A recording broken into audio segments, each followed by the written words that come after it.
So I'm listening to Chris Jericho's podcast today, and he was talking about how like a fan just got so under his nerves that he like stormed backstage because he was so upset. And he's like, "No, fuck it, you're not getting your main event tonight." And then the Undertaker yelled at him. He's like, "What the fuck are you doing? Get your ass back out there!" And I was just like, and like the way he described the event, I was like, Chris didn't say anything about him getting hit with a battery, but he did mention something about like getting yelled at by a fan that just irked him the wrong way. And I was like, maybe Chris Jericho yelled at by the Undertaker, and that's why Chris Jericho hates Chris. Oh my god! So one of my favorite Chris Jericho stories. Do you remember what the main event for that show was, Chris? It was him and Shawn Michaels. That was the main event for that show, so it could have been that fucking show. So okay, so for battery at Jericho. So for those of you who don't know this, one of my favorite stories to tell was when the WWE came to the when the WWE came to the Pepsi Center for the first time in 5 years. The televised main event for the show was Chris Jericho and Shawn Michaels. Now, Jericho finishes the match. He's turning heel. He's making a very slow heel turn.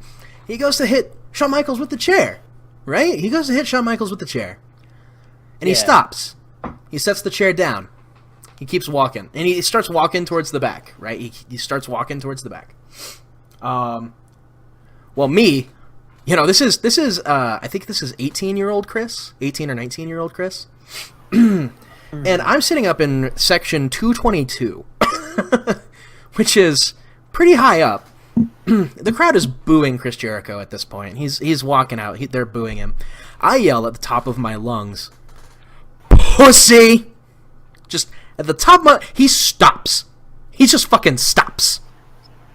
He slowly turns around, looking in my direction, shakes his head, and walks into the back.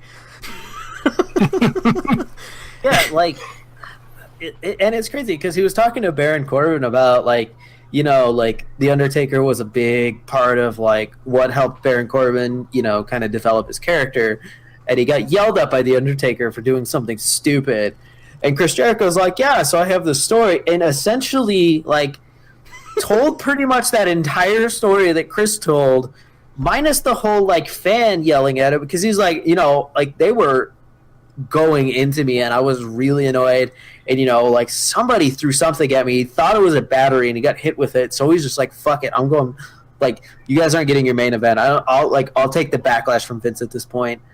And then goes backstage, and at gorilla position the Undertaker's just like, what are you doing?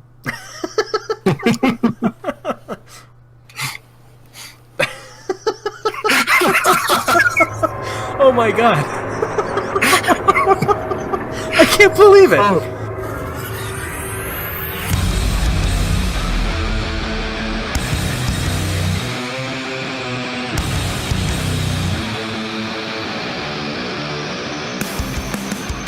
Hello, everybody. Welcome to the Average Guys Wrestling Podcast Show. I am Zach. I'm here with...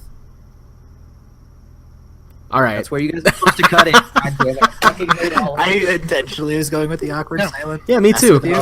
Yeah, the problem is we don't actually have like a set order of who brings themselves in. Well, I guess I'm Chris. So there's that. Just go in fucking alphabetical order or something. Wait, first name, last name, or handle? An alphabetist here. So I'm Zach. I have Josie. I have Chris, and I have Josh. Hi, everybody. This is the Average Guys Pro Wrestling Podcast. This is episode 8. We're recording a no. This is episode 9. All right. Which means next week is big. Next week is a fancy episode. Oh, next week is so fancy? It's our 10th episode. It is. I think that means you have to dress fancy while recording it. Oh, I'm just going to record in my underpants. So Zach has to suit up. So this is episode 9. We're recording a day late due to some things that came up. So instead of doing kind of our normal thing, we're just going to give you some highlights of Raw and then treat you to a little bit look inside of our heads. And we're going to talk about our top 5 favorite current wrestlers today. Don't forget, Zach, that this episode is free. We don't It care is about also free. we don't care about Patreon this time. We don't care about Patreon this week.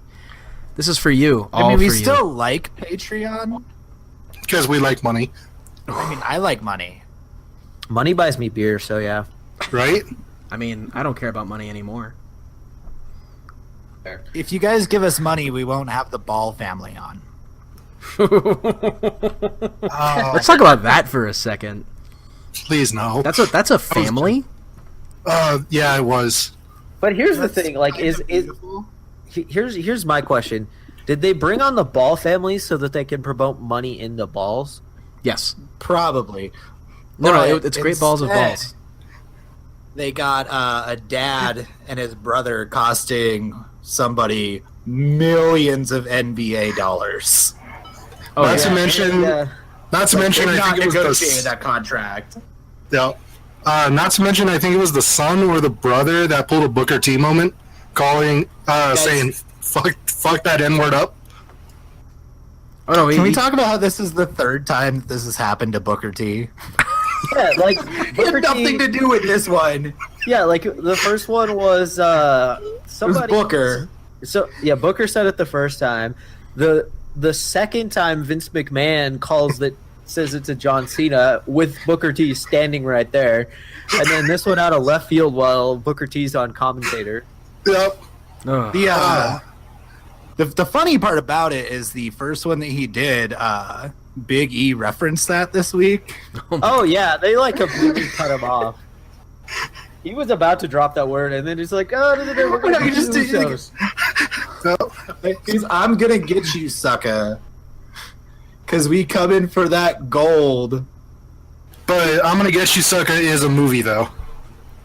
That's how Booker let in like that original segment when he did Yeah. that. Like, and like he has that smile on his face. I don't think he's really gonna say it. Yeah.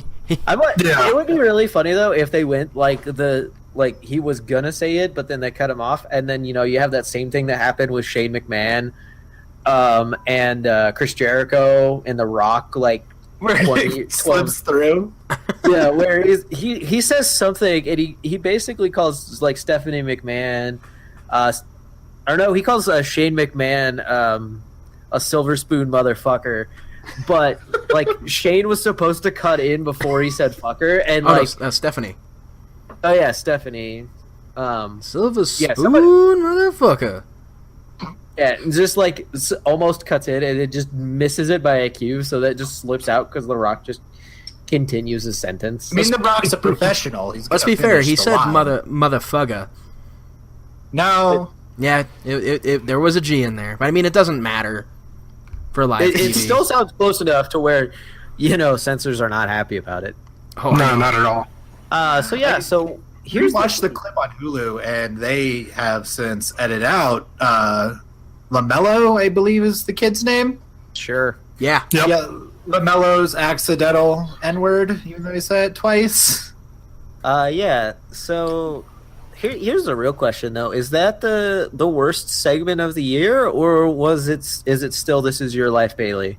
That might be the worst segment of all time. That's up there with giving birth to a hand and like Piggy James. I'm gonna be. Oh, I'm wow. gonna be honest here. I don't think that was the worst segment ever because it achieved what, other than the mishap with the N word, the It was segment, cringy still. right? But the segment was hilarious, and I think that's what they were going for.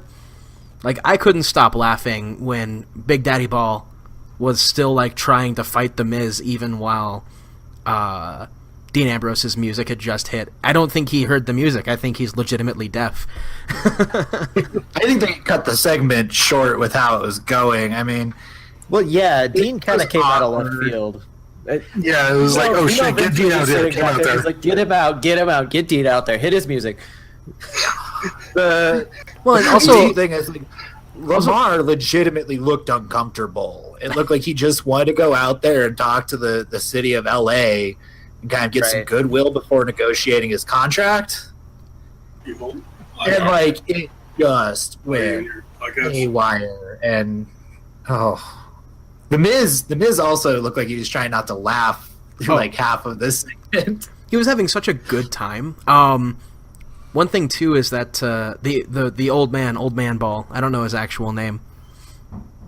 That's No, your guys' it's cue. Lamar. Lonzo is the one who has an NBA contract. Okay, so but he kept sitting down after saying what he said, and when the Miz would come back on him, he would have to stand back up, and the Miz like closed a distance with him to try to get that I'm nose to nose with you thing, and he moved to another chair. He was 100% uncomfortable. Oh yeah. He's crazy. Yeah. It's like this Oh. this guy, he's trying to kiss me. We had a pretty truthful insight from Dean Ambrose as well, saying that he loves free T-shirts. Oh yeah. Yeah. Well, I'm normally one to trash talk that guy. Also, a big fan of free T-shirts. Yeah, I was Love gonna say, free here's the t-shirts. thing. I own like 3 shirts of brands that I do not support, and I'm not going to say them on air because I like when people give me free shirts, and I'll wear those shirts. And everyone's like I have one that's a beer company that I'm not a big fan of, and somebody was like, if you don't like that beer, why do you wear the shirt? And I was like, because their rep gave me a free shirt, and it's a comfortable Right? shirt. I think I asked you that when you came to work with that, and I was like, "Oh, you like that?" And you're like, "No, I actually hate this." I was like, what?" Free shirt, There's a man. lot of there's a lot of companies I don't like, but I will be a corporate shill for free stuff. Yeah, like I don't even need free stuff. Like a free shirt is enough. I'll wear a shirt. I think that's why our boss wears a Roman Reigns shirt at work, Chris. He just got it for free. No, he bought it. He bought that shirt, and he bought it just Guys, to mess I with me. saw a 16-year-old kid at my work, or a 12-year-old kid at my work who had a Roman Reigns T-shirt that he looked like he loved, and so like that. Did you give him a stunner? No, it's working towards the market, and talking about things we're working towards that the ball segment did achieve one majorly important thing, which it got people on every sports station talking about what's going on in the WWE.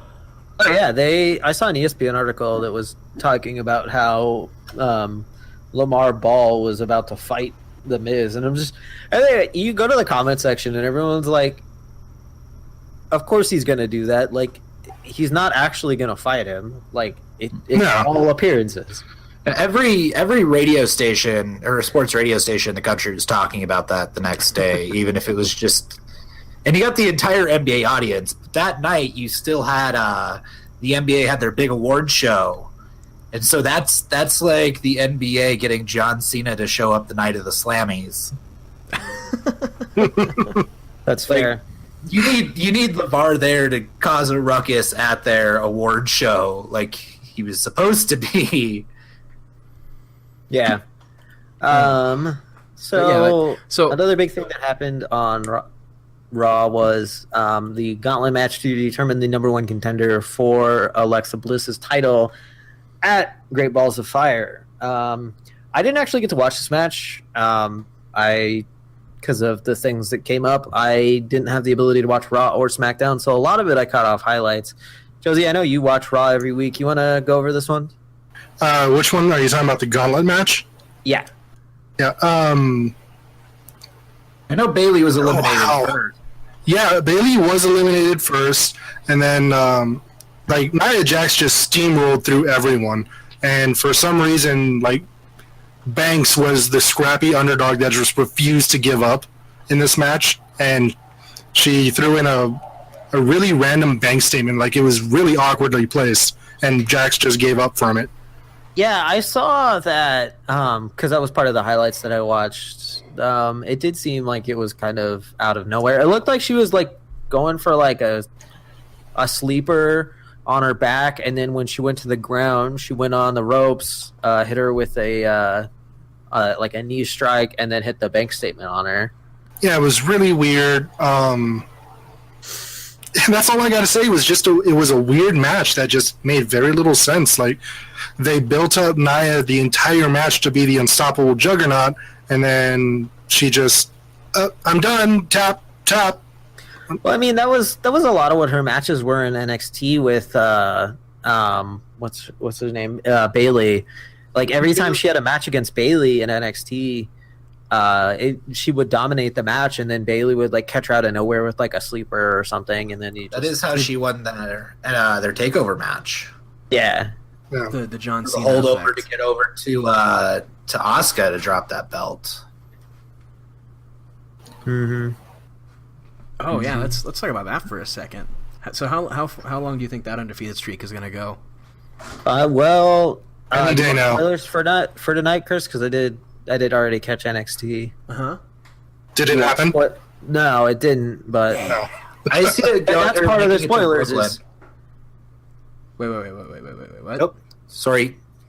what about Mickey from Brooklyn? No, I see that streak making it to Brooklyn, and that's about it. Oh, I thought you said Mickey in Brooklyn. I was like, Mickey's not on the same show, Chris, or Josh or Isn't- Josie, any of you. So her Well, opponent I for mean- Brooklyn is gonna be Ember Moon, right? Is she going to be healthy by then? She is It healthy might already. be. It might be a fatal four-way again. Who knows? She did squash the iconic duo the last 2 weeks. Good. Yeah, and then she had her last woman standing match tonight and beat. Was it Nikki Cross. Nikki Cross? Yeah. Wasn't I it? I couldn't thought it remember was if Ruby. Nikki. Yeah, I couldn't remember if it was Nikki or Ruby, but it was Nikki. They're building up to the one-on-one match between Nikki and Ruby for number one contender. I think sure. Ruby's out for a little bit.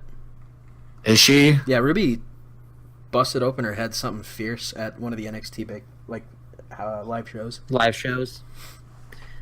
They did the number one or they did the triple threat thing, and then she just fell off TV for a little bit.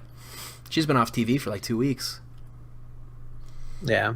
Ember Moon, I think, is coming back, and I think she is. I think the Brooklyn match is going to be Asuka and Ember. Yeah.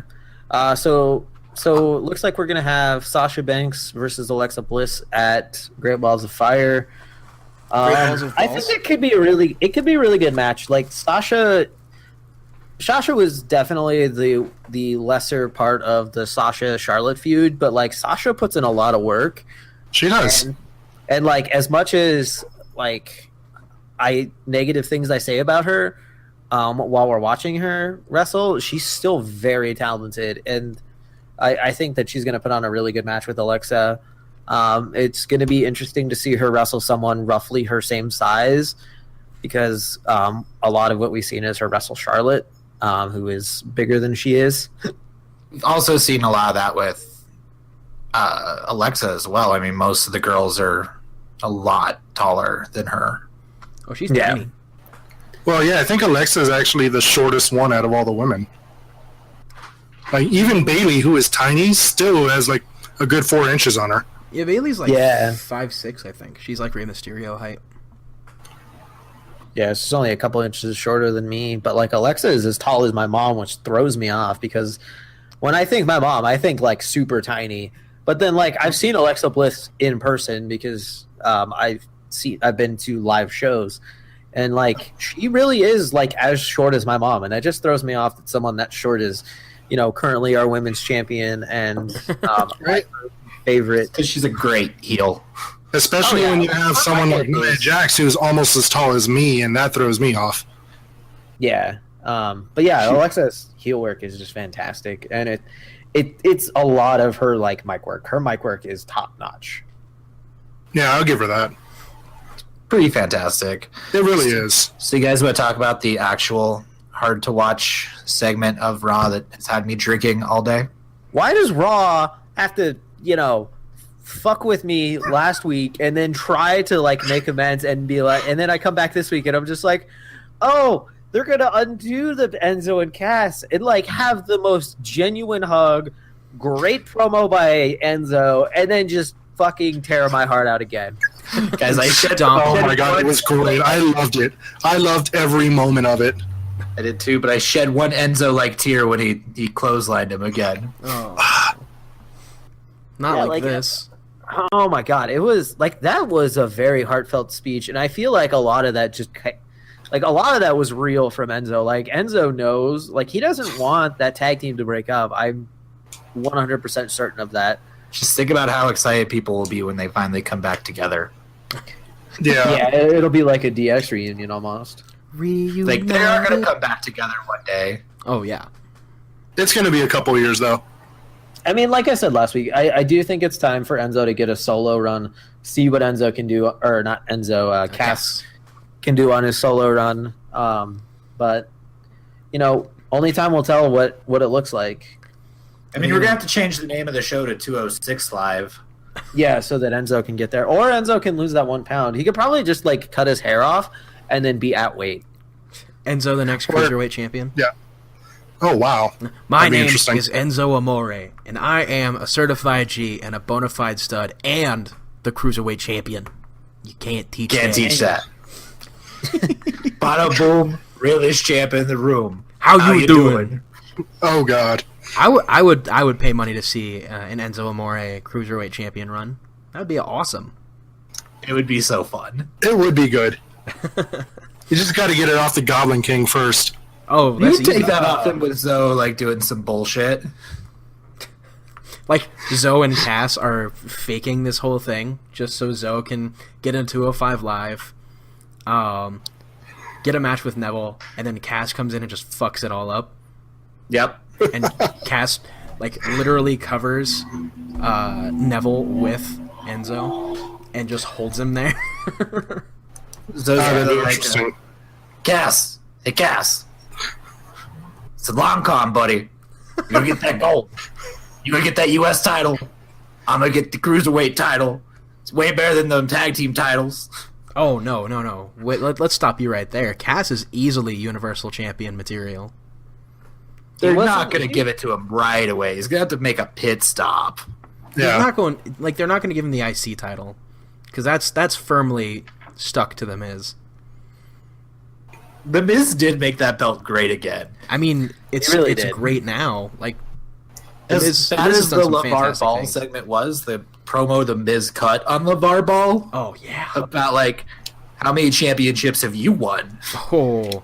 It was so great, and it was a great Miz promo. And then he's still, even though he's completely over in LA and it's basically a home crowd, got a pop or got what I would call it a pop. He got booed almost out of the building when he was A like, "Hey, negative did pop. UCLA win last year?" Oh. Yeah, right? So yeah, let's jump over to SmackDown. SmackDown was, in my opinion, better, but that just goes without saying at this point. Let's just go ahead and get right to it. Let's talk about Fashion Vice. The best segment of the show. Sweet Richard Simmons was that good. The only reason I look forward so to good. Tuesdays. Here's the thing. It made the Ascension good.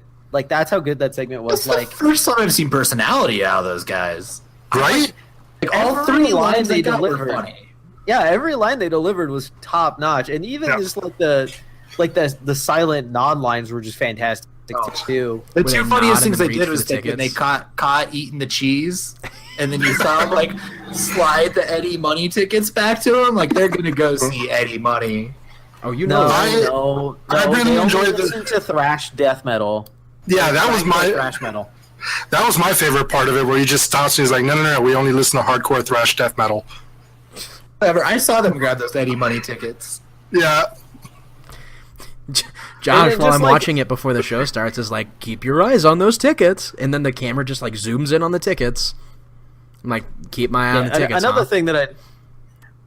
thing that I just loved about this segment was the hey, this isn't working. We're both good cops. It is no, we're great cops. Dango. It's you can't do good cop, bad cop if you're both good cops, but they're both great cops. So what can you do? I mean, the great cops. I mean, that's just what they are. Yeah. And then we didn't really have much else that was super talkative about. Naomi beat Lana again in Oh. what seemed a lot like a squash match again. Carmella did the thing. I guess is a thing. That is one of the important things, but I want to save that for the end. Let's talk about kayfabe news posted 5 years ago that the only reason Jinder Mahal was brought in was to bring back the Punjabi prison match. 5 years later, the It's back. mystical onion of wrestling news is correct. Why Well, do okay. they do this to me? It wasn't just to bring back the Punjabi prison. It was To sell T-shirts. well, yeah, it was And to sell piss off T-shirts Chris. and also to piss off the Great Huff. And to rip off the JBL gimmick, because we haven't had that in a while. He's foreign JBL. He has brown JBL. He's not from Oh, here. wow, he really is. He has his own customs. Look at his crazy passport. Look at his big white limo with horns. I mean, Right. India flags. I still love that they're still working the face gimmick for him in India. And it's beautiful. That's Oh. what you need to do with that kind of character. You could even still do that with Rusev. Rusev could be like a baby face in Russia and Bulgaria, but the Even though he's biggest from asshole Memphis. in the U.S. He's from Bulgaria, I believe. No, he's from Memphis. He's Is from he? Memphis, Tennessee. He lives there now, I thought. I know Yeah, Lana's no. from Florida. Yeah, Lana's from Florida. Rusev was originally from Memphis, and they live in Memphis right now. That's adorable. Yeah, just like Jinder is originally from Alberta. Whoa. You mean to tell me Yes, the he is first Canadian. Indian WWE champion isn't exactly Indian?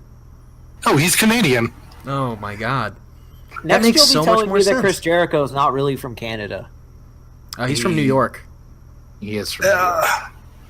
Which is Canada light. I mean, He hopped back and forth. Is Yeah. it upstate New York at least? Because like, I want to say he was from Buffalo. Yeah, he's from that's East New York. basically Canada. let me ask the Google machine. Yeah. The Googleizer. The Googleizer. I just realized we have like 3 major stars in the WWE right now that are from Alberta. Yeah, we have Jinder, and then Jinder, Zayn, and Owens. Do you think Yeah. Jinder's allowed to celebrate Canada Day this year? No. Obviously. that reminds me, Josh. What are you doing for your country's wonderful holiday this weekend? Probably picking up a. I don't know yet, man. Go pick up a 6-pack of Molson and enjoy. some- Celebrate free healthcare. I wish we had free healthcare. That sounds beautiful. Chris Jericho was born November 9th, 1970 in Manhasset, New York. Yeah. There we go. Eastern New York, like deep into Eastern New York. He's also 5'10", by the way. Yep. So, guys, you want to talk about something historic that happened this week? Carmella being the first woman to win the Money in the Bank ladder. Not just that, but for the first time in major pro wrestling, like televised pro wrestling history, Oh, yeah. you had 3 women main events in 1 week. They main evented every show this week. That is true. God. Well, except 205 Live. That doesn't count. That doesn't count, though. That's Oh, not that a show. doesn't count. It's But not right yeah, on that. Raw, NXT, and SmackDown have all had women main events. That's not a show. That's the most exciting hour on television. It is the most exciting hour on television. That's No. not on television. Right. And also, not to mention, this weekend was the release for Glow as well. So, Ooh, Damn. yeah. Big week for ladies wrestling, guys. yeah, Glow very time. big week. Good on them. But yeah, I did.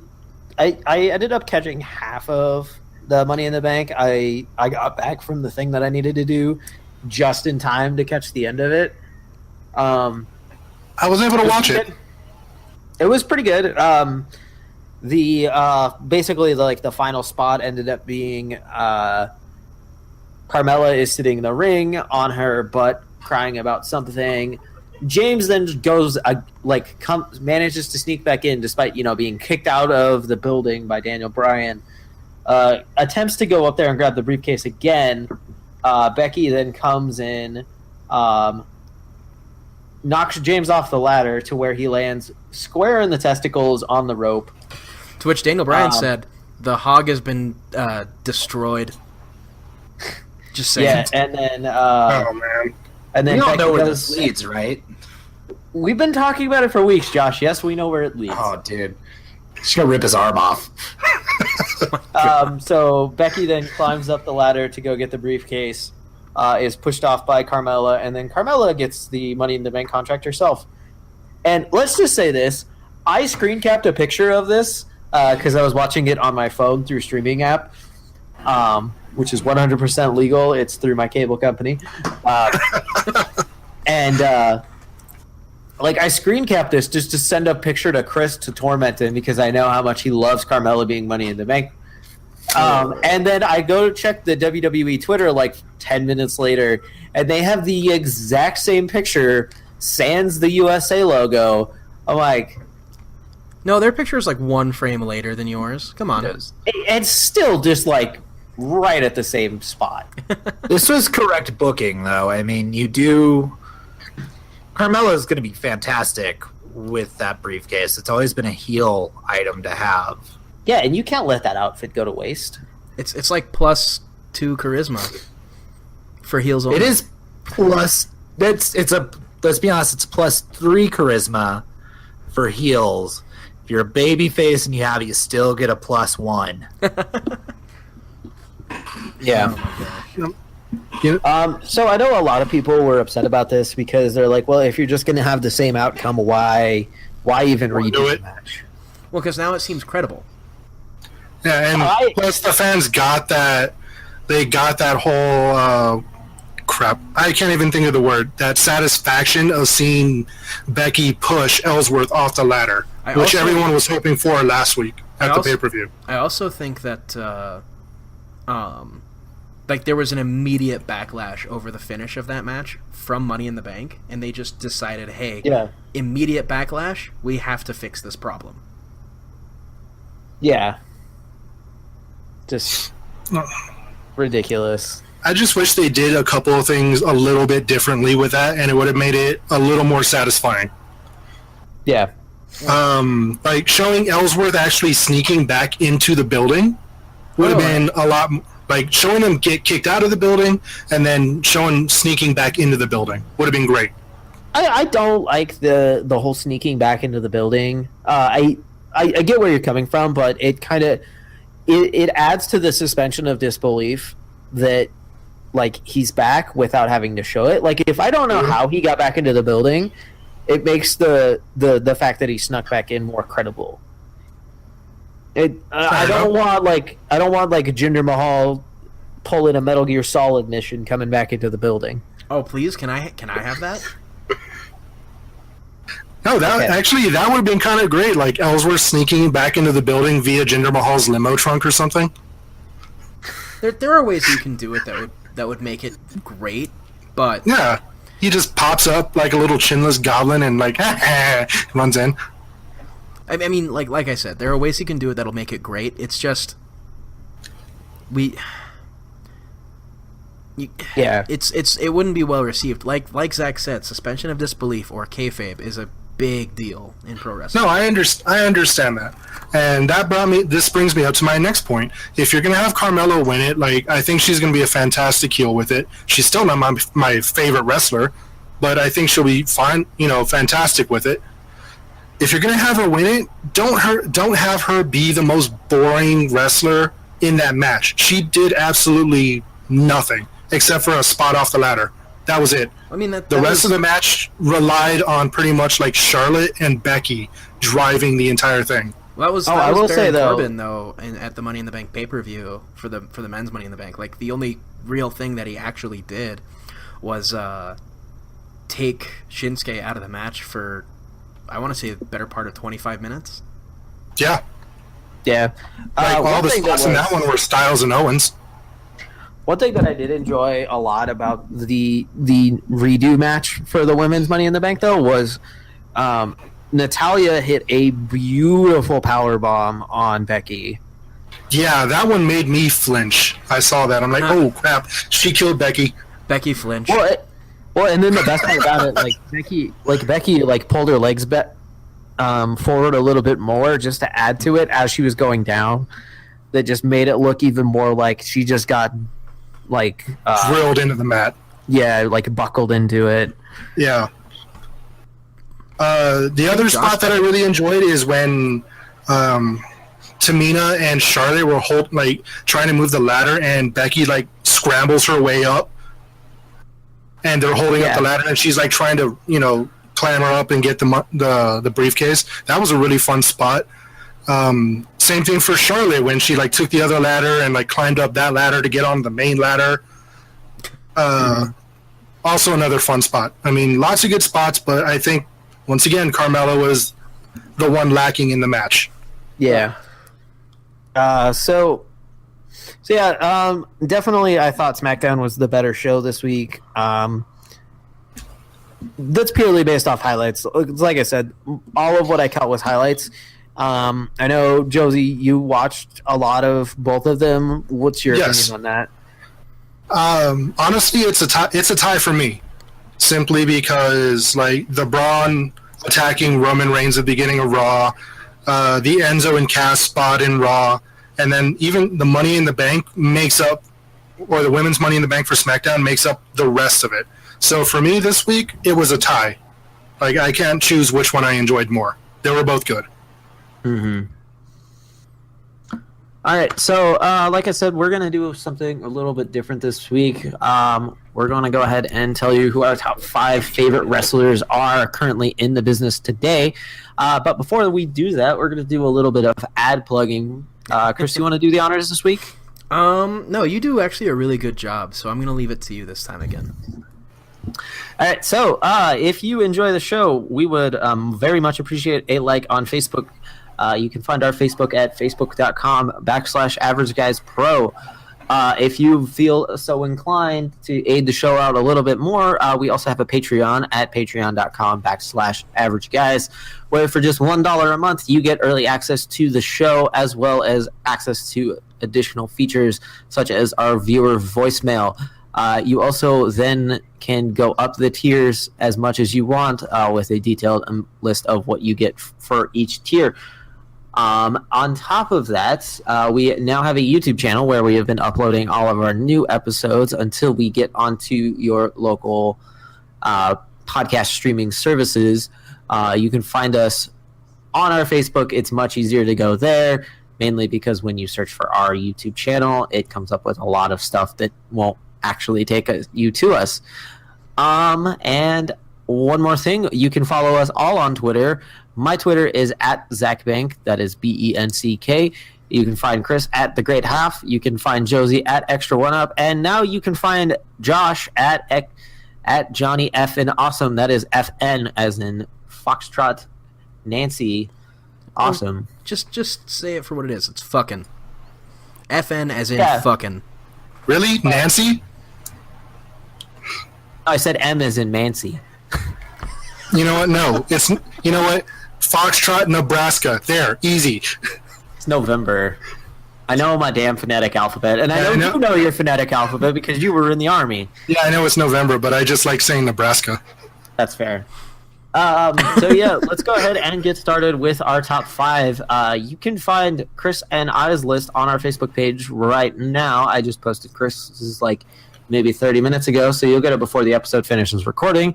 But we'll have Chris kick us off. Chris, talk about your top 5 favorite wrestlers in the business today and why they are on your list. Oh boy. This is fun.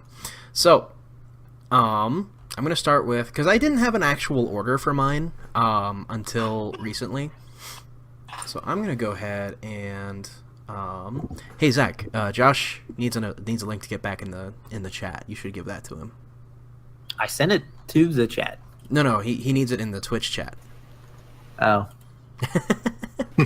Sorry, guys. How does that even like? Yeah, send it to actual Johnny freaking Awesome.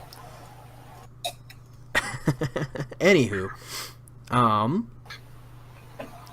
so starting with the bottom, it's gonna have to be Marty the Moth Martinez at the bottom of my top 5.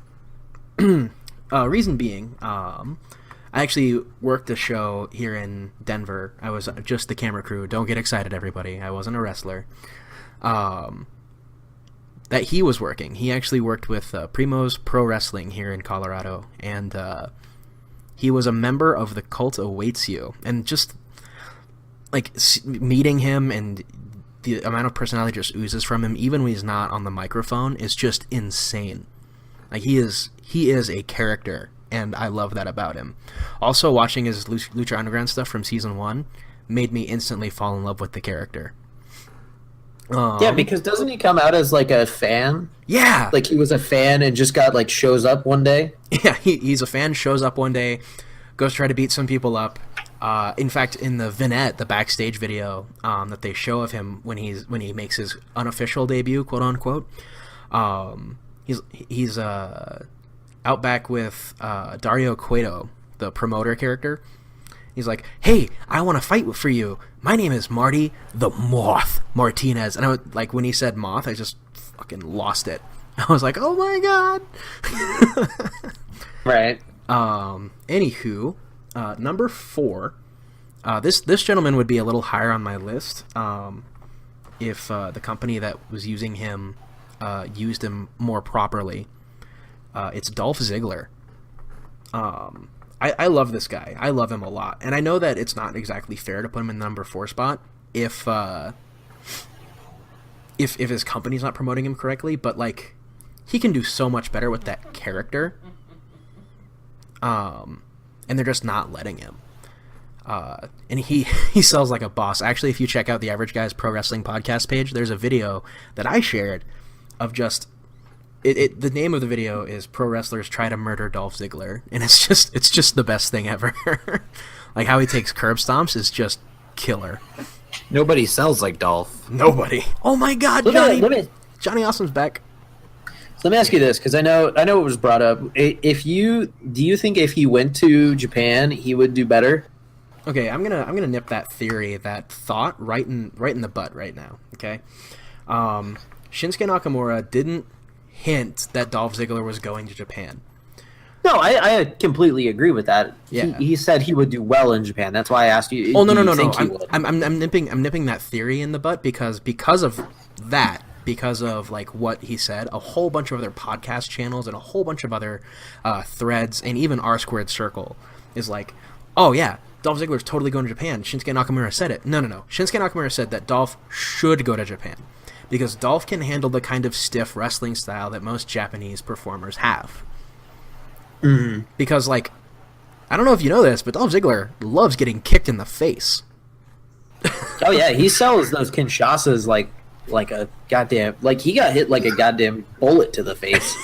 I'm beginning to think he has like a foot fetish or something. That's why he likes getting kicked in the face. I mean, Maybe that's why Amy Schumer dumped him. She didn't want to embarrass him by talking about his foot fetish. no, in bed they were just like, kick me in the face, and she was like, how do I do that with this stuff going on? And he's just like, I don't know, just do it, just kick me in the face, just come on, just kick me. Yeah. Oh Lord. Anyway, moving up my list. I'm gonna have to go with number 3 as Johnny Mundo. I loved John Morrison as a character. Like when he switched from Johnny Nitro to John Morrison as the ECW champion, I fell in love with that character, and I loved Morrison and Miz. I loved that tag team, still do to this very day. And the betrayal, the Miz betrayal on John Morrison was one of my top 5 betrayals, but that's for another week. That's for another 9th episode. But yeah, he's so athletic, and everything he does is just like, I might have to turn in my man card for this, but everything he does is just so pretty. Yeah. It's just beautiful. I mean, he's very pretty himself too. Number 2. I did watch him not shake a dog's hand, and that kind of makes him a dick. He did not shake the dog's hand. He did it too slow to the dog. Oh, I know. also he's very Totally. personable, and he's very good at just playing a character on TV. So another reason I like Johnny Mundo. He's a great actor too, and like we said, he's in the first episode of Glow, and he's only in there for like a small amount, but he's good at that character even then. He only has like 5 lines, but Number 1 for me is a very close tie. It's very close. I do love me some AJ Styles, but I also love me some Kevin Owens. AJ Styles because I've loved AJ Styles from the minute that he that I laid eyes on him in TNA. I think the first episode of TNA that I watched, he was the TNA World Heavyweight Champion. And like he didn't talk. He wasn't your classic like I'm gonna talk at you champion. I'm gonna cut promos all day kind of champion. He was just the guy who came out and did stuff and walked away. Like I'm pretty sure they put the belt on him too early because he was still developing his character. Yeah. Flash forward to now, he's got some of the best mic skills in the business today. He sells like a machine, and like his performances, like I said, there's never been a bad AJ Styles match since he debuted in WWE. Any time that a match with AJ Styles in it has been bad has not been because of AJ Styles. Yeah. But I have to give my number one spot. Like I said, it's a close tie, but there's still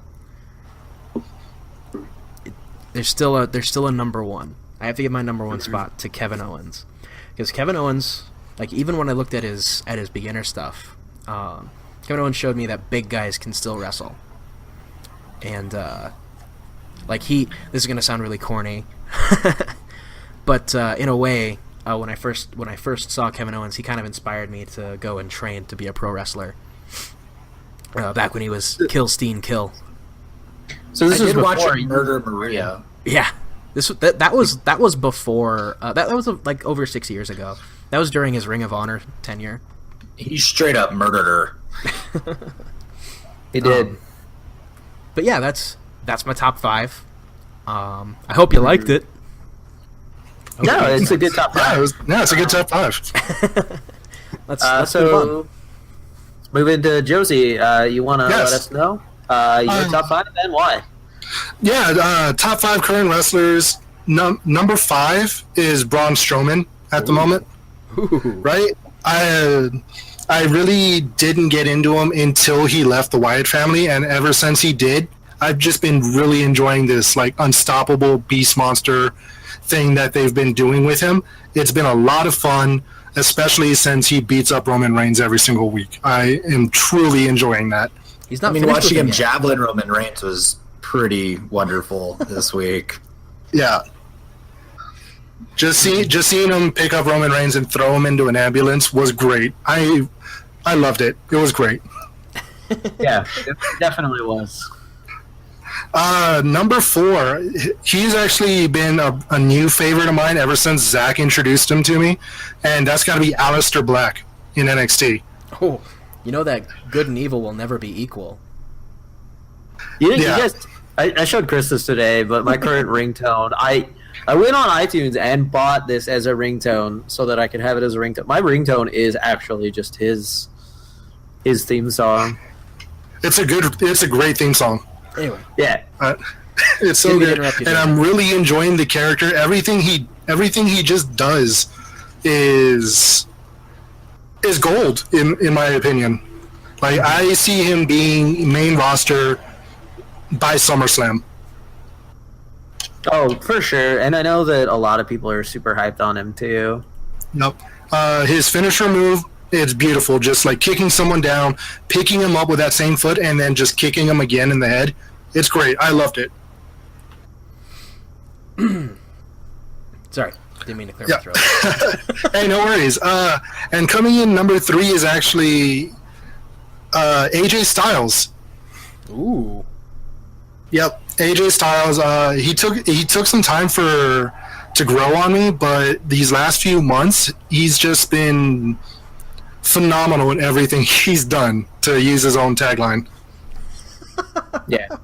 I see what you did there. He has, like, his story, his mic work, his spots, everything he's done has been phenomenal. And I like seeing him on SmackDown. I'd like to see what he would do on Raw with a Universal title run. Yeah, definitely. More importantly, AJ Styles versus Finn Balor is the biggest Oh my God. moneymaker that they Yes. have. it's gonna be a huge draw when it happens. It'll probably be just as big as AJ Styles versus Shinsuke at WrestleMania. We hope.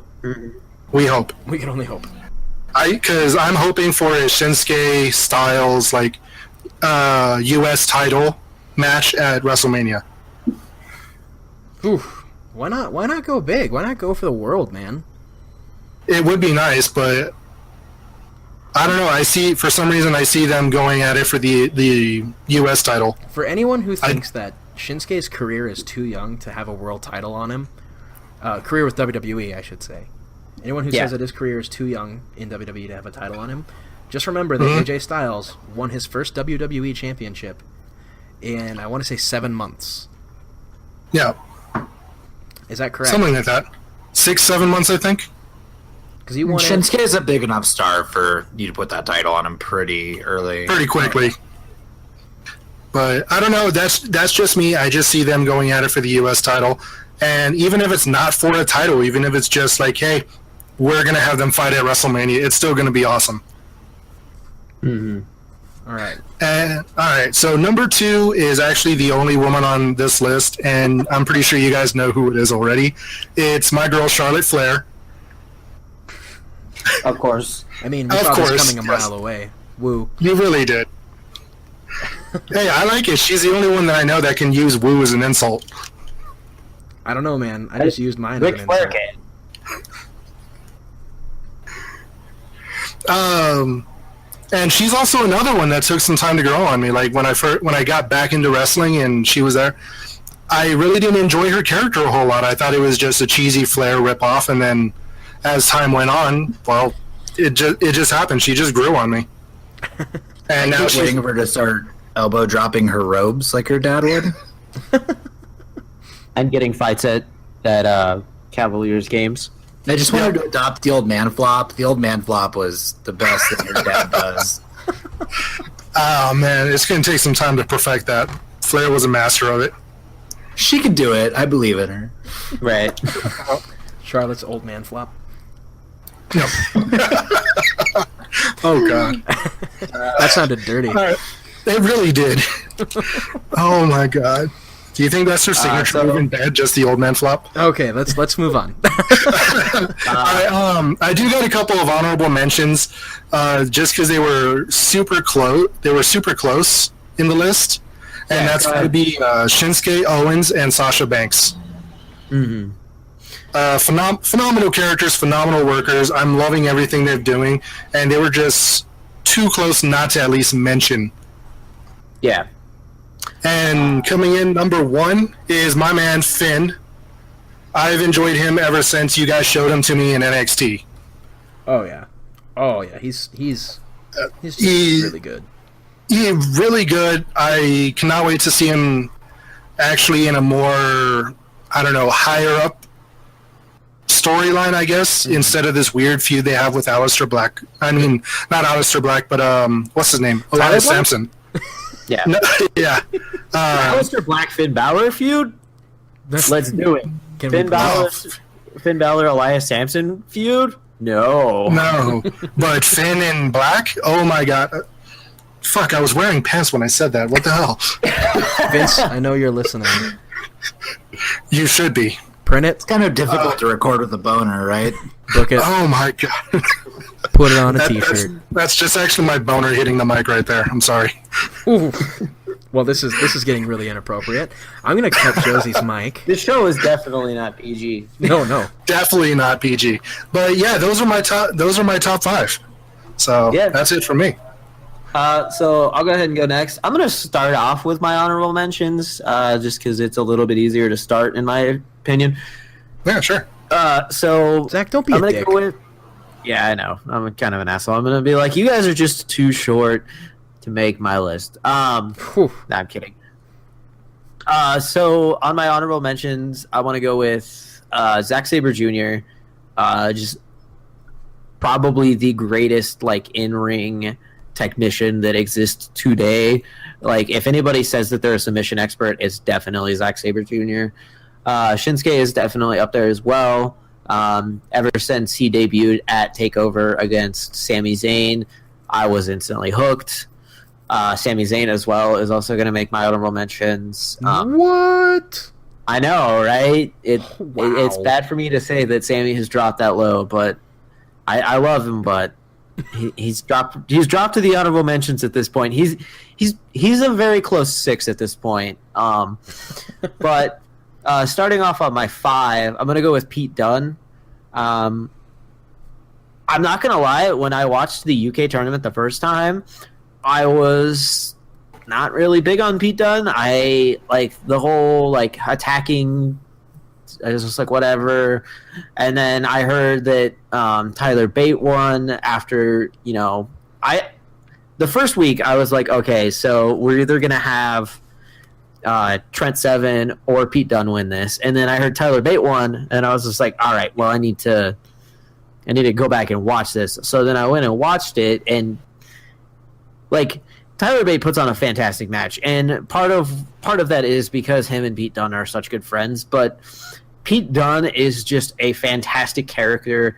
He's an amazing heel. He has fun with what he's doing too. Like watching any of the gimmick matches that he does outside of the WWE. I mean, I watched him weaponize a kid. Yeah, he weaponizes audience members. He attacked somebody with somebody that was in a wheelchair in a match at one point. And then there was also the match where he wrestled as Tyler Bate against Tyler Bate, who was playing Pete Dunne, and it was just amazing.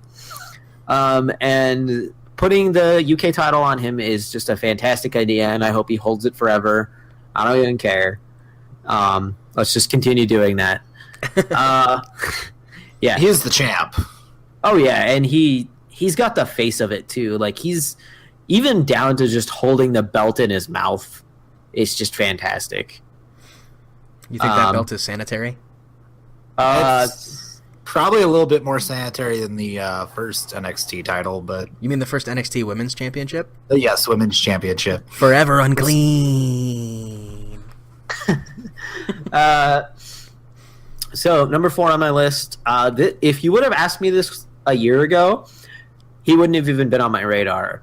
Then I watched Wrestle Kingdom 11, and then I watched Dominion 6, and that is why Kenny Omega is just shot straight up the list. Kenny Omega, I am convinced, can do no wrong. Like I've watched a couple of their matches that he does, and it's just fantastic, and like I love it. I watch anything that he does; it's fantastic. The Terminator gimmick, I'm not the biggest fan of, but I get why he does it, and it's perfectly fine. He loves the Terminator. Isn't he the I would cleaner? do something. Yeah, but like he kind of does the Terminator thing. Like Wrestle Kingdom 11, he came out dressed as the Terminator, and like the V trigger is just a fantastic move. The one I wing thought kick. that was called the Kingslayer. No, it's No, different that's than the Rollins. It's also different. Rollins is like a combination of the Rainmaker and the V-Trigger. But One Wing Angel is just, like, every time I see that move hit, it is ungodly real how, like, fantastic that looks hitting somebody. And, I hope that he has a fantastic career going on. If he never goes to the E, I'm a little sad because there's people in the E I want to see him wrestle that I don't think will ever leave the E. But Kenny Omega, AJ Styles match would be probably the match.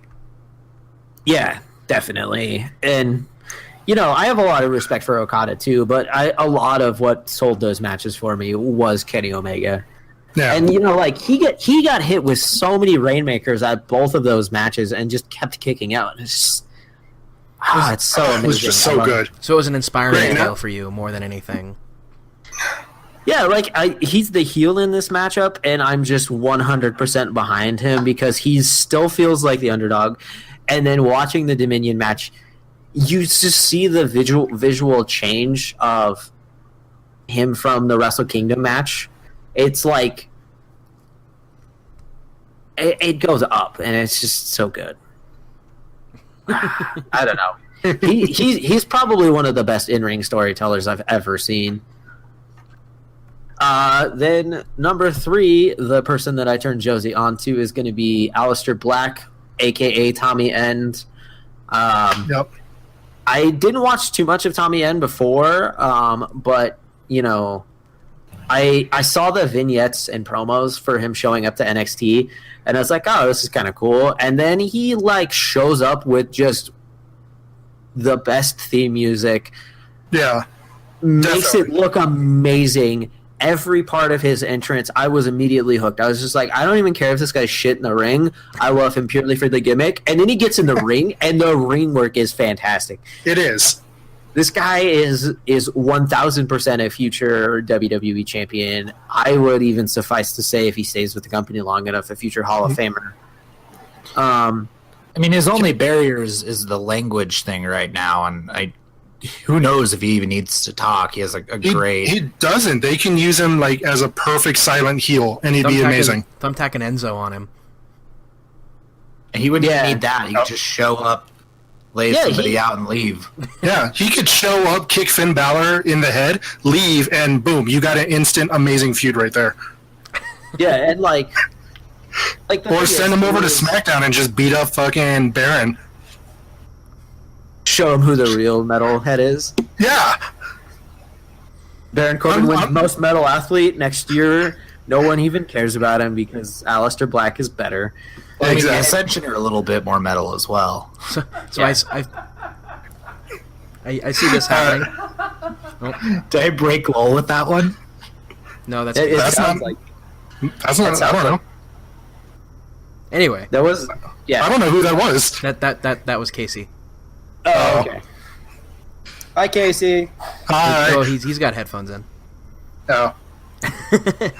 Sorry to derail your list, Zach. You're fine. But yeah, just everything about Aleister Black has been amazing. And like I said, I hope to see just so much more out of him and just continue to do what he does.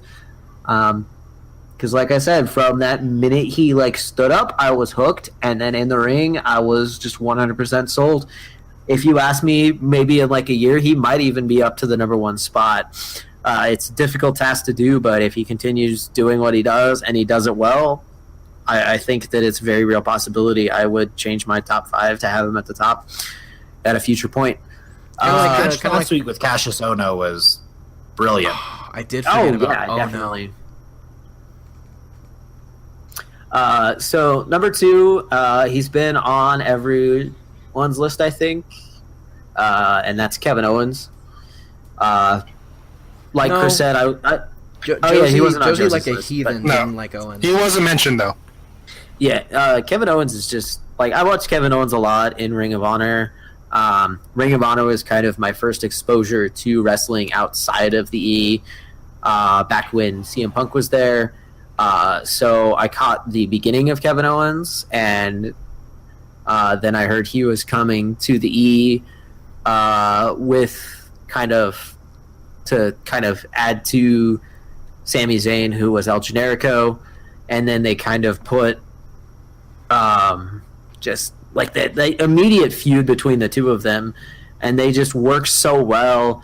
But Kevin is so much better on the mic, and I know that Vince has a lot more vision in Kevin, which adds to it, as we've seen with Kevin holding the Universal title for as long as he did, and Sami still not getting those opportunities that he definitely deserves. But Kevin is just fantastic on the mic. He does things that are just impressive for someone his size. And, he was a lot skinnier back in the Ring of Honor days, but, even now, he still does the crazy shit that he did then. He doesn't do, moonsaults or 450 splashes anymore, but I know that if he wanted to, he could definitely do it, and if they let him, he probably would. Well, I mean, he's a spot monkey, but, normally when people say that, that's a negative term. But this time, it's impressive that he's a spot monkey. Yeah. You can take impressive spots. It's incredible. They did actually murder him at Money in the Bank this year. And yeah, from what he did, what he took at Money in the Bank, and then to be able to just walk out there and have a good match again on SmackDown, that's just so good. Yeah. Kevin Owens is a beast. That's why Kevin Owens is number 1. Mm-hmm. I mean, he's not number 1 on my list, because we'll go ahead and go to number 1. The man that's been on everyone's list, at least in the top 3, is AJ Styles. Just what more could be said about AJ Styles from any of us? I watched AJ back in TNA, back when he was Mr. TNA. Yeah. High five, X Division champ. X Division champ. He was TNA champion at one point. All of that was fantastic. And then went to Japan, somehow made himself even better. And then the WrestleMania, or the Royal Rumble where he showed up, was the first... Like, I got out of wrestling for a little bit, and then I came back. And the first thing that I watched when I came back was that Royal Rumble. And I had no idea any of this was happening. Like, I didn't even know he left Japan at this point because I had stopped paying attention. And then, you know, this music hits, and then AJ Styles comes out, and I flipped. Like, you guys saw how it was when the Hardys came back at WrestleMania this year. Like, take that times 10 with AJ Styles. I mean, you didn't have a little bit of a warning about the fact that the Hardys, or that AJ Styles was there. Yeah, I didn't even have warning for AJ, whereas the Hardys, I had heavy rumors, so I assumed it was happening. I didn't think it was going to happen in the way that it did. That's part of why I freaked out as much as I did. Fun fact about that AJ, Rumble. Fun fact about the Rumble. That was the first wrestling pay-per-view I had watched in over a year, and I watched it alone. And I was like, oh, it's almost time for the Royal Rumble. I should go use the bathroom. So I go to my bathroom, I come out, and then AJ Styles is walking in the ring. I'm like, what the hell did I miss? Well, I guess I don't have to pee anymore. Right? So I rewound it because, network. yeah. I gotta love that. Just, like... So, yeah, that's my top 5. We only have one more person left. Johnny freaking Awesome, a.k.a. Josh. Take us Guys, away. I've been kind of weird with my top 5. This is a friendly environment for you and weird. I... Honorable mentions, obviously, Kevin Owens, Dolph Ziggler, AJ Styles. What? Whoa! Burr, burr, burr. I like him. I like him a lot, but I went a weirder route with it. And these are just wrestlers over the last year or so that have had a really wonderful impact on my viewing. Oh God, why do I feel like you're gonna mention Roman Reigns? No. This is in no particular order. So the first one I'm going to say here is Ty Dillinger. Ooh. And I was a okay. big fan of the entire 10 run in NXT. When he started that gimmick, it was kind of weird. Ty Dillinger, didn't he retire in NXT? I haven't seen him since he left. Oh. No, you mean Stan? The ceiling on that guy is infinite. The problem with him is he is a little bit on the older side. I mean, he has been super kicked by Shawn Michaels, so... I just kicked Stan. Number 2 is my main man, Breezy, Tyler Breeze. Also, great NXT run, and I will lump Fandango in here. They are technically a tag team. But his NXT run was really wonderful, and you were talking about somebody who's main eventing shows for them when Neville was their champ, which was a pretty big deal at the time. I mean, from the very early days, he was in the main event picture. Even towards the end of his NXT run, he was having matches with Jushin Thunder Liger. Yeah. I mean, this kid he's young, he's talented, he's good on the mic when he's on there. He's got the comedy chops, as we saw the last couple months with Fashion Vice and the Fashion Police overall. Yeah. Number 3 is gonna be Adam Cole, baby. Adam Cole. Really? Yeah. I get that Omega's really good, but the one thing that is always really weird about my relationship with Omega is it always felt like Adam Cole was just a little bit better.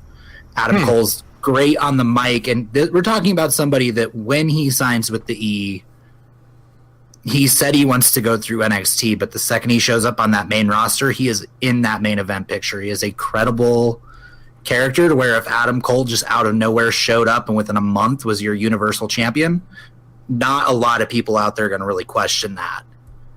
Okay. Plus, he's going to put in all the work there. He's great on the mic. He's one of those very one-in-a-million superstars there that is just transcended a lot of the companies, and I can't wait to see what he's going to do when he finally does show up. Well, how long does he have until he's a free agent?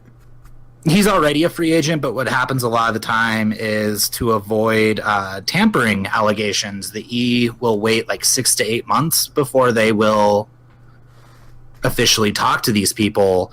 The holdup that he has right now is he is scheduled for some tournament in Japan here in like a month and a half. Is he? No, that's I was gonna say, is he in the What Culture one? But that's not in that. That's in Britain. No, but yeah, he's scheduled for a tournament that Omega is also supposed to be at. So who knows? Maybe Isn't it the NGPW US title? Oh my tournament? god! Because And Zack Sabre Jr. is also in that, which I'm hyped for. The I think finals he's are just scheduled for that. That's it, and he'll probably show up in the E right after that. He's really good friends with Kevin Owens. I mean, you guys probably saw it last year when Kevin Owens was the champ. There's a picture of those two hanging out in the hotel room with their championship belts, like just sitting on the beds. And so, like, you know, they have talked to him, and I'm sure he will sign immediately. Moving on to number 2 is Matt Hardy, and Ooh. this is one where I'm not gonna lump in his tag team partner. Jeff's okay. I've never been a big Jeff fan, and I know that's weird. Even back in Matt Hardy's earlier run, I thought the whole version 1 gimmick was absolute gold. Yeah. And this year, he really took it to another level with the broken gimmick that I know we're all just waiting on the legal clearance for that to finally show up. Oh, we know Jeff's Yep. getting broken instead, not Matt. Yeah, I mean, but it's one of those things where, like, he really pushed the limits with that and then found a way to make wrestling really entertaining again. I mean, next you're going to tell me that what was the wrestling show that he and Jeff put on that was just them recording in the backyard? Oh, the deletion? You're going to tell me dude, that it's was beautiful. the greatest. Oh, no. That I watched that, all right? There's things that are beautiful, right? AJ Styles matches, Dolph Ziggler selling, Marty the Moth's flapping his Matt wings Hardy. in the middle of the ring. Not the final deletion. Are Okay, you sure? here's I'm the- pretty sure Matt Hardy ruining Jeff's lawn is one of the most beautiful pro wrestling images I could think of. It's silly and very comedic. I laughed really hard at it, but I don't like I said, beautiful. Oh, I don't know. And then the Great Hoff makes a heel open turn. character, and Vince just needs to let him do whatever is going on in Matt Hardy's mind. Yeah, definitely. I'm gonna. Get a And lot my of number negative. one is Roman Reigns. Oh my god, no! I hate you. I hate No, you so son of a much. bitch. Just kidding. It's not Roman Reigns. It's The Miz. You guys all know this. Yes, of course it is. Oh, man. And what can I say about that man that I've not already said about him? Yeah, definitely. I agree. Like he was heavy consideration too. Like I think if I made a top 10 list instead of a top 5, he would be on there for sure. I have this the I don't know. sticky It's tough notes. for me. I have the sticky notes, and I'm gonna change the title when you start talking about the Miz. I'm gonna change the title of the podcast. I'm gonna put a big old X. It's gonna be called Dick Riding the Miz. That's fair. It's definitely a decent name for this podcast. And I'm not editing this. I'm not I don't editing this know. conversation out. I was gonna say the podcast should be "Who's your favorite wrestler and why is it Roman Reigns?" Of course it's Roman Reigns. No. But no, the Miz had a great year. His mic work has been unmatched. His character. Oh god damn it. Oh God damn you, people of Pittsburgh! Stop fucking with Johnny Awesome. Pittsburgh, give us back Josh. We have your ransom Seriously. money. I'll admit it. I like Pittsburgh more than Philadelphia. Now will you give Josh back? Fine. Please. You know what? I do gotta say, I gotta agree with Johnny Awesome over here. The Miz has had a wonderful year. His mic work is exceptionally great, and he plays the heel so damn well that even my casual fan roommate Lowell loves to hate him so much. Oh yeah, and that's definitely the way you should book a heel. I know that we've touched on this a lot in the show. Like there's like being a heel and pandering to votes for like you want the cheers, and then there's like being a heel and just being so despicable that even you hate them not because you're supposed to hate them, you just hate them. like our call-in viewer a couple weeks ago said about Elias Sampson. But the Miz does what he does, and he does it well. He makes it to where he's not just, oh, X City is stupid, and I'm in X City. It's like he's truly just the despicable character. I mean, he's Exactly. A menace. He's a actual menace. I mean, look at a couple of weeks ago when he won the championship. Not a couple of weeks ago, a few weeks ago when he won the championship, and the crowd started chanting, "You deserve it." And he's like, "Wow, that would be great if you didn't, say it to everybody." I was Yeah, hoping for. he tells the truth, and his character work has been fantastic. The fact that his character has just slowly started to transform into Daniel Bryan. Yeah, is heel Bryan. Heel Daniel Bryan. Yep. He has perfect reason to, and he's doing that. And then his work with his wife has been really great. It's a shame that he's on a show where he can't really breach into the main event picture. If he was still on SmackDown, like, he legitimately could be your world champion. You mean Easily. he's not already? The Intercontinental Championship is more credible than both Oh, the it Universal is. and WWE Uh, Championship. It is. I'm kind of sad he left SmackDown because now he'll never know the heat of coming out to Daniel Bryan's music. No, he can still do that. You think so? Yeah. I think he would work better if he was on SmackDown, though. Oh, it would. Last because- year at Royal Rumble, I remember texting Chris and be like, "Chris, I really hope the Miz comes out to Daniel Bryan's music because of the atomic heat that he would get if he did that." Right? Yeah, I was expecting it at Royal Rumble, too. I was like, man, Miz is going to come out to Bryan's music. I know it. Oh, And man. I was And, like, disappointed when he didn't. I think it's because that would be like.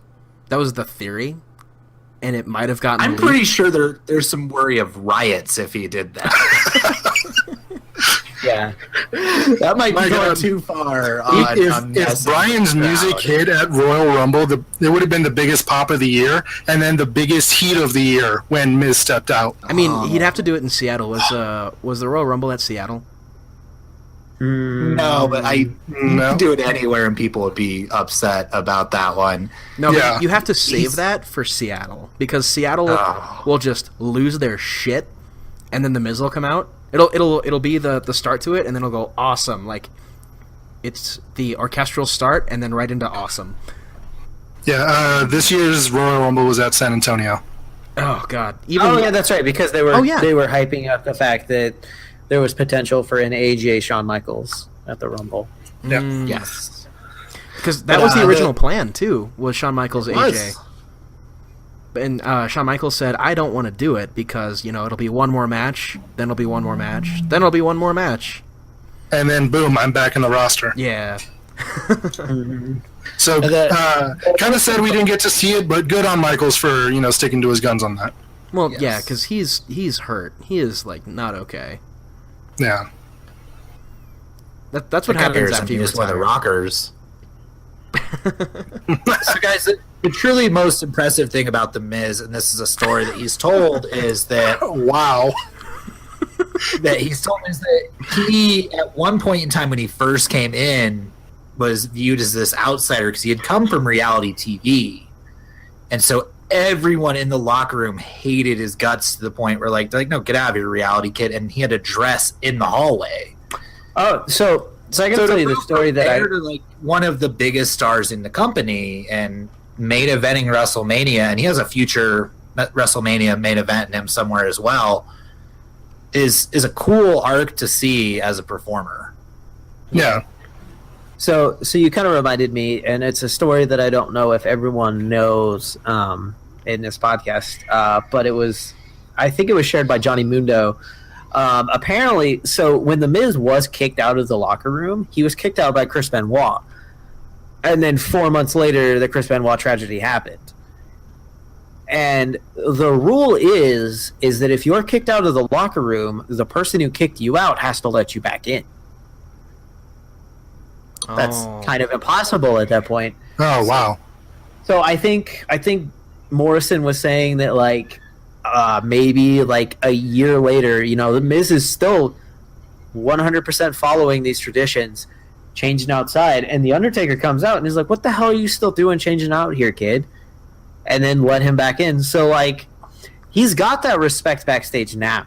Mm-hmm. So much that the Undertaker's like, you respect traditions enough to know that if you get kicked out, the person who has to bring you back in, but that's physically impossible for you now, but you stuck to your guns, come back in. Like, Yeah. the respect factor is still there for him, and I think that's one of the best things for him.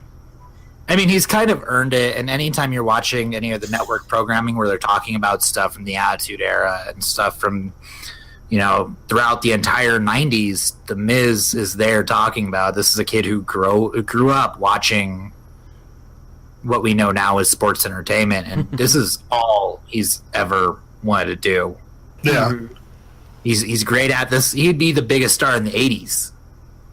If you're in the 80s, he'd be the biggest heel there. You'd see him going toe-to-toe with Hogan all the time. It would be great. Yeah. That's that's some real Miz dick riding. Wow. Yeah. Well, I mean, we've seen how he is with Maurice right now. He's not getting it from that end, which is unfortunate. Yeah. So this has been the Average Guys Pro Wrestling Podcast. You got to hear all four of our top 5 favorite wrestlers, along with some honorable mentions and why. Episode next week is going to be episode 10, so we have something big planned for you guys. Because it is our 10th episode, we are very happy that we are almost at that point. It kind of makes us feel like a real podcast, and we much appreciate all of you guys listening at home. It makes us happy that you guys want to hear what we have to say about the show. We would also love to hear your top 5 wrestlers, so be sure to comment on this YouTube video, on the Facebook page. Send us a message. Let us know who your top favorites are, and if you want to give us a reason on that, do so as well. Hell, just because this is free doesn't mean that it's not going to be on the Patreon page. Check it out on Patreon, too. Yeah, if you go to the Patreon, you can definitely look at our tiers, see what you can get for helping us support the show. We're about halfway to our goal of making it to iTunes.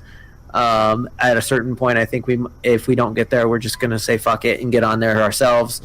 But yeah, we definitely appreciate everyone's support. Like I said, we're almost to our 10th episode. And if you haven't already, like us on Facebook. We're at facebook.com/AverageGuysPro. Let me get the Instagram for us real quick there while we we're have at an it. Instagram? Yeah, Chris, Josh just made Instagram. Wow. Been a long week, guys. Also, we also have an Average Guys Twitter. I'm just not sure which one we're actually using, though. We're using the one you made. So Okay. find us on Instagram at Average Guys Wrestling. What do we share on Really? there? Just a bunch of That's dank it on wrestling Instagram? memes? Yeah, no, we got that one, guys. No one else wanted it. Oh my god. Alright guys, Oh, I Lord. think that's going to be it for us. We're going to call it a night. Thank you guys for listening. And remember, we love you just as much as we love ourselves.